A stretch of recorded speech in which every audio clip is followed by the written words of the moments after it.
जिंदगी एक सफर है जो हमेशा हमें नए मोड़ और नए अनुभव देता है। पर क्या हम सच में हर उस बात पर विश्वास करते हैं जो हम सोचते हैं? Don't believe everything you think एक ऐसी किताब है जो हमारे विचारों की दुनिया को समझती है और उसे परे देखने का एक नया नजरिया देती है। इस कहानी के माध्यम से हम एक आम व्यक्ति हैं, रमेश की कहानी के बारे में इस किताब के मूल संदेश को समझने की कोशिश करेंगे। रमेश एक छोटी सी गांव का रहने वाला था। उसका जीवन एक सामान्य किसान के जीवन जैसा ही था। सुबह जल्दी उठना, खेतों में काम करना और शाम को थक हार घर लौटना। परंतु उसका जीवन इतना सरल भी नहीं था जितना ऊपर से दिखता था। रमेश अपने विचारों के जाल में फंसा रहता था। उसे लगता था कि वो जितनी भी कोशिश करे वो कभी सफल नहीं हो पाएगा। एक दिन उसका दोस्त मोहन उसके घर आया और एक किताब लेकर आया। Don't believe everything you think. Mohan ने कहा, रमेश, इस किताब को पढ़ना, शायद ये तेरी सोच को बदलने में मदद करे। रमेश ने शुरू में उस बात को हल्के में लिया, पर शाम को जब काम से फ्री हुआ तो उसने किताब शुरू की। किताब के पहले ही पन्ने पर एक पंक्ति लिखी थी, हर विचार जो तुम्हारे दिमाग में आता है वह सत्य नहीं होता। यह लाइन रमेश के दिमाग में अटक गई।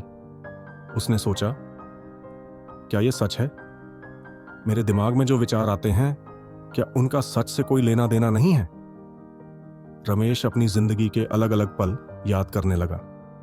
उसने याद किया कैसे एक बार उसने सोचा था कि वो अपने गांव के मेले में स्टॉल लगाकर पैसा कमा नहीं पाएगा। उसने उस विचार पर विश्वास किया और उसने स्टॉल लगाने की कोशिश ही नहीं की। पर एक दूसरे व्यक्ति ने वही स्टॉल लगाया और अच्छा पैसा कमा लिया। उसने किताब के अगले अध्याय पढ़े। हर अध्याय एक नए संदेश के साथ आता था, जैसे कि तुम्हारे विचार तुम्हारे भावों को प्रभावित करते हैं। जो तुम सोचते हो वो तुम्हारी सच्चाई नहीं है। विचारों के जाल से बाहर निकलने का एक ही तरीका है, उन्हें निरीक्षण करना और उन्हें जाने देना। किताब पढ़ते पढ़ते रमेश ने एक नई आदत शुरू की।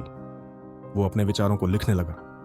जब भी उसका दिमाग नकारात्मक सोचता है, वह अपना विचार लिखता है और उसे ऑब्जेक्टिवली रूप से देखने की कोशिश करता है। धीरे धीरे उसने समझा कि उसके नकारात्मक विचार सिर्फ उसकी कल्पना का हिस्सा थे। एक दिन रमेश ने फैसला किया कि वो मेले में स्टॉल लगाएगा।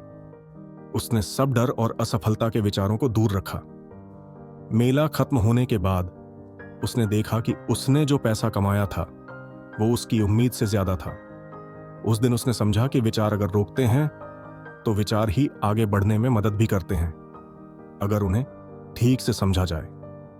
रमेश की कहानी हमें यह सिखाती है कि जिंदगी में जो भी हमारे विचार होते हैं उन पर अंधा विश्वास करना हमेशा ठीक नहीं होता। Don't believe everything you think सिर्फ एक किताब नहीं, बल्कि एक संदेश है जो हमें अपने विचारों के सत्य और मिथ्या को समझने में मदद करता है। अगर आप भी रमेश की तरह अपनी सोच के जाल में फंसे हैं तो एक कदम पीछे हटकर सोचिए, क्या जो आप सोच रहे हैं वह सच है? जिंदगी एक सफर है और इस सफर में अपने विचारों को समझना ही सफलता की कुंजी है। आपको क्या लगता है? क्या आपके विचार आपकी जिंदगी पर राज करते हैं? क्या आप अपने विचारों पर हैं? जीवन को बेहतर बनाने के लिए अपने विचारों को समझना जरूरी है। अपने विचारों को अपना मित्र बनाएं, शत्रु नहीं। यदि आपको रमेश की जर्नी इंस्पायरिंग एंड रिलेटेबल लगी तो इस वीडियो को लाइक करना ना भूलें। इसे अपने दोस्तों और परिवार के साथ शेयर करें जिन्हें इस कहानी से बेनिफिट हो सकता है।